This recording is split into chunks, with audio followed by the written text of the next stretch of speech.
Hello everyone दोस्तों, मैं अरुण शर्मा। आप देख रहे हैं 10 सोच। दोस्तों स्टूडियो में बात करने वाले हैं मध्य प्रदेश की राजनीति के बारे में कि मध्य प्रदेश के सबसे जुझारू नेता, सबसे लोकप्रिय नेता मामा शिवराज शिवराज सिंह चौहान की विदाई हो चुकी है।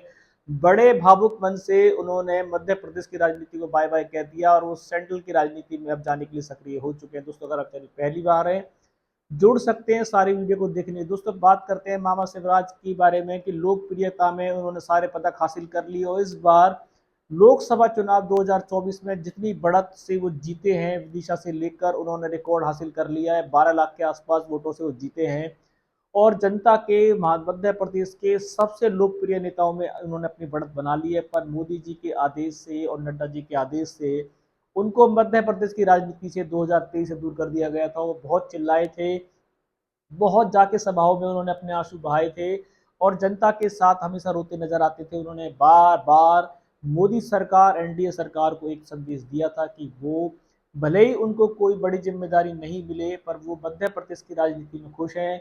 यहीं पे रह के वो बहन लाडली योजना और अपनी लोकप्रियता को बढ़ाने के लिए काम करेंगे। पर बीजेपी 2023 से शायद जीत के आसार से दूर थी। कमलनाथ की आंधी जो बताई जा रहे थे, पर रुझान उल्टे निकले और मामा शिवराज ने 2023 में भी मध्य प्रदेश में बीजेपी का कमल खिला के दिया। उसके बावजूद भी मामा शिवराज के हाथों से सत्ता, 4 बार सीएम रहे, मामा शिवराज के हाथ से बीजेपी ने धोखा किया, सत्ता उनके हाथ से ले ली और उनको एक कार्यकर्ता बना के रख दिया।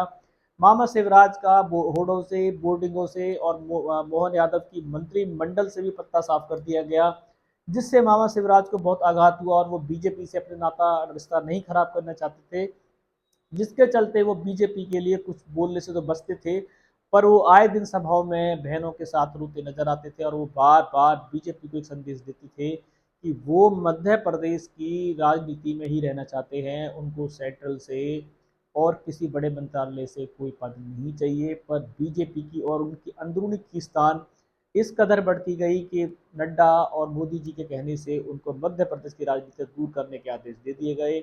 मोहन यादव के मंत्रिमंडल में उनको एक पद तक नहीं मिला, उनको यहाँ तक कि वहाँ की राजनीति के होर्डिंगों से भी गायब कर दिया गया।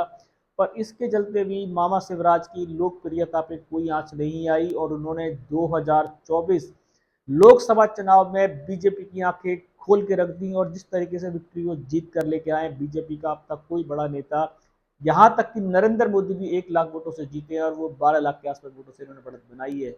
उसके बावजूद अब उनके हाथ में कुछ रहा नहीं। मध्य प्रदेश को उन्होंने बड़े कठोर मन से, बड़े भारी मन से मध्य प्रदेश की राजनीति को भावुक बयान दिया कि वो सेंट्रल की राजनीति में सक्रिय रहेंगे, पर जितना भी उनसे हो सकेगा वो मध्य प्रदेश की जनता के साथ जुड़े रहेंगे। और जब उन्होंने बयान दिया तो उनको एक तरीके से इमोशनल देखा जा सकता है, उनके स्वर बड़े भरे हुए लग रहे थे और वो इस राजनीति को छोड़कर जाने का उनका मन नहीं था। पर मोदी जी के आदेश और अब जो जीत उनको मिली है उस पर उनकी मजबूरी, उनको जाना मतलब बनता है। पर मध्य प्रदेश की राजनीति से ऐसे नेता का सफाया करना, ऐसे नेता को सीएम ना बनाना बीजेपी बहुत सारे सवाल दागता है। अभी तक पर्ची की सरकार देखा जाए तो मामा शिवराज की तरह कोई लोकप्रियता हासिल नहीं कर पाई है।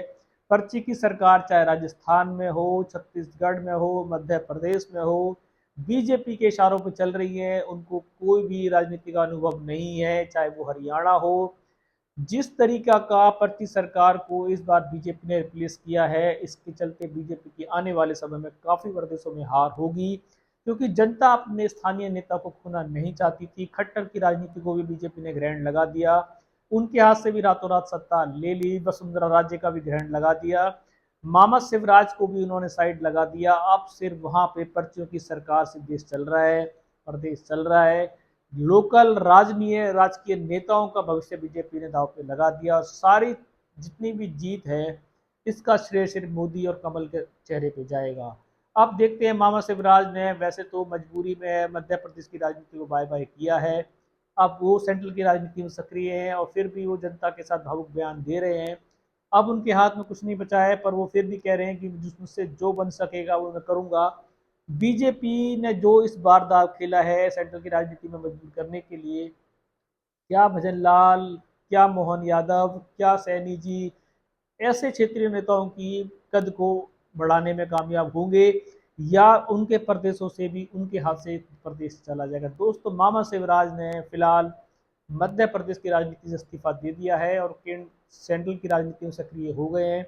बड़े भावुक मन से उन्होंने राजनीति मध्य प्रदेश को बाय बाय किया है। अब बीजेपी के पास ऐसा कुछ सशक्त चेहरा होगा जो मध्य प्रदेश राजनीति में मामा शिवराज का मुकाबला कर पाएगा, समय बताएगा। इस रुझान पे कोई नया अपडेट होगा समय से पहले बताएंगे। अगर आप चैनल पहली बार जुड़ सकते हैं सारी वीडियो को देखने। दोस्तों, मैं अरुण शर्मा मिलूंगा नई सोच के साथ। अपना ध्यान रखें।